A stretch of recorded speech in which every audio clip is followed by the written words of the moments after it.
Welcome to Tomorrow Cities Podcast, a series of conversations on urbanization and disaster risk reduction created by the Tomorrow Cities Hub, a 5-year interdisciplinary research project working internationally to foster a transition from crisis management to multi-hazard risk-informed urban planning in cities of the Global South. Hi, my name is Thaisa Comelli. I am the Social Sciences Coordinator and Technical Co-Lead of Tomorrow Cities. And today I will be your host. We had planned the recording to take place initially with 4 guests. That is Professor Combe, Dr. Tatu, Professor Chiesi, and Dr. Guido. They are from Ardi University and our partners in Dar es Salaam. Professor Combe could not be available on the day of the recording, so he will be doing a bonus participation with 2 questions. This is like an epilogue to the episode.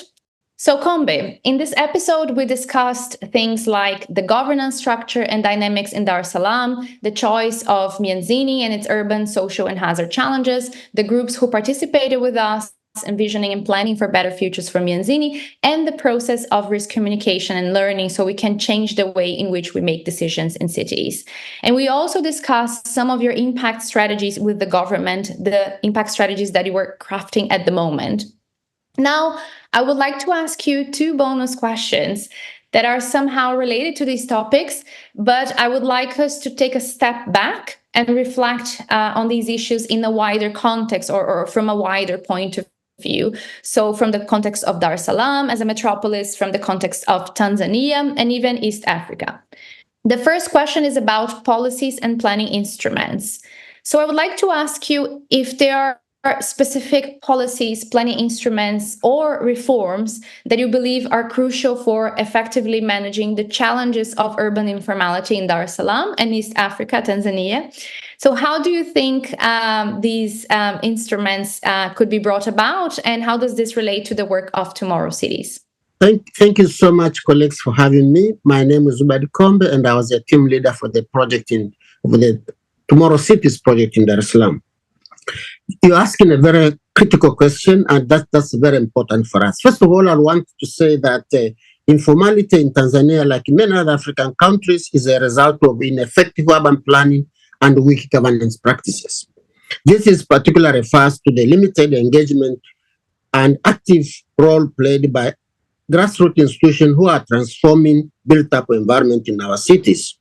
Most importantly, informality is a result of ill-informed policies and practices that lead to reactive engagement, reactive response by planners, by policymakers, and interventions in informal settlements, and not proactively plan, manage urban land development in cities. Therefore, the current urban planning policies, such as the National Human Settlement Policy, the housing policy, and the practices which relates to land use development control must be reviewed and reformed. Secondly, planning practices have to be tuned to the realities of informality.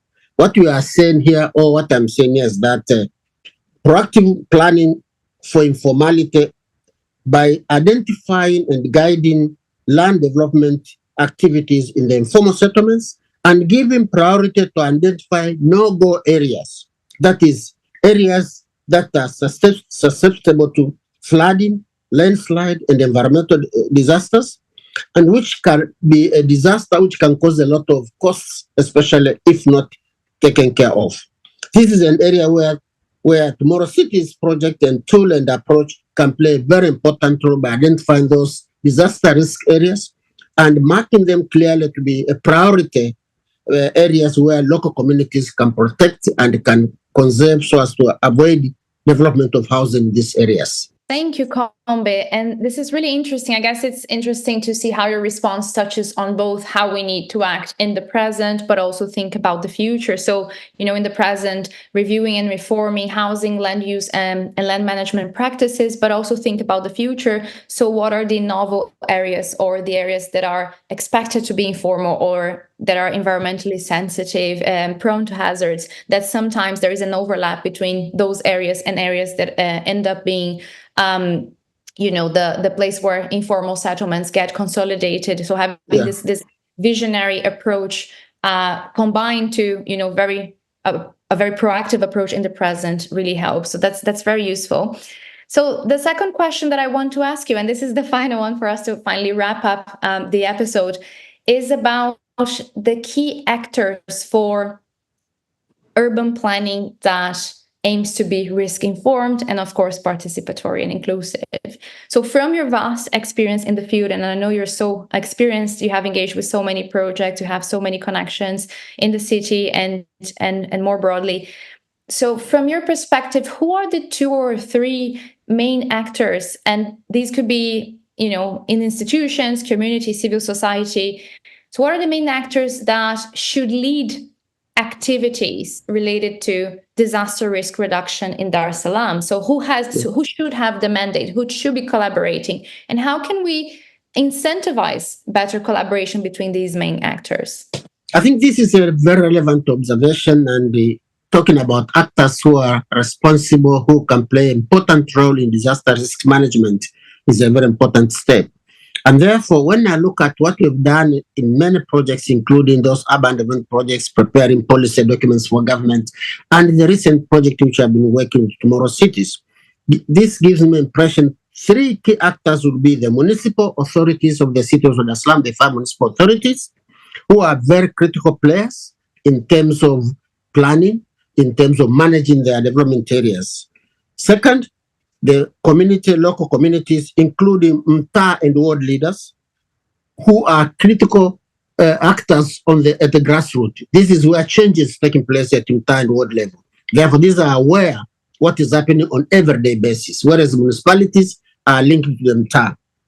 The third actor, which I think, in my opinion, would be very important, is the central government ministries and agencies which are responsible for disaster risk management, such as National Environmental Council, Prime Minister's Office, Department responsible for disaster risk management, and Vice President's Office, which is also responsible for issues of climate change and whatnot.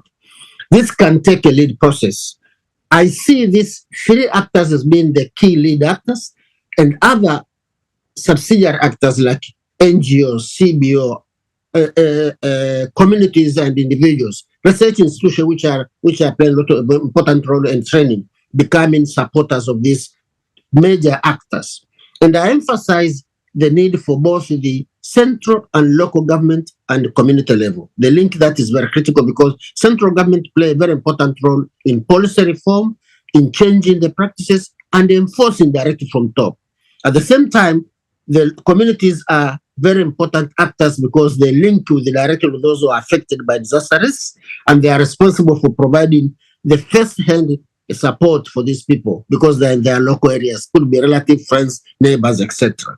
Therefore, in my opinion, I see this as a very critical linkage which has to be consolidated. We have worked with these communities, we have worked with these institutions and organizations for a long time in many activities, including preparation of policy, preparing plans, and supporting municipalities and ministries to implement several activities.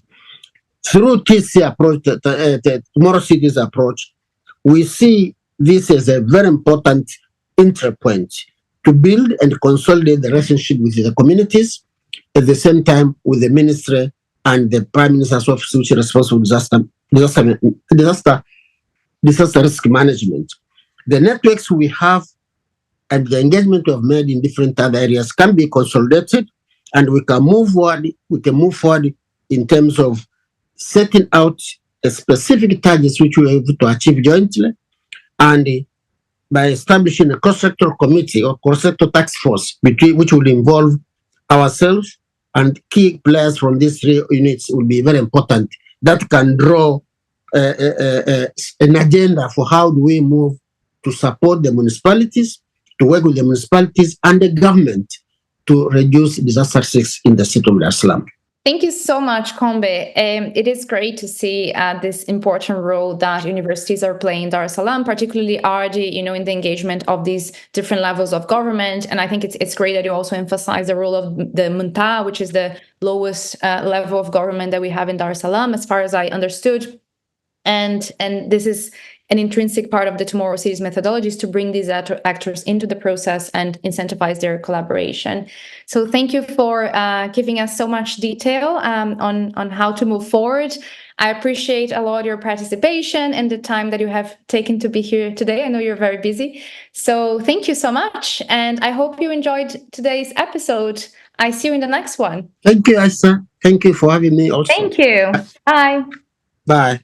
For more information on the project, visit tomorrowcities.org and follow us on X, LinkedIn, and YouTube.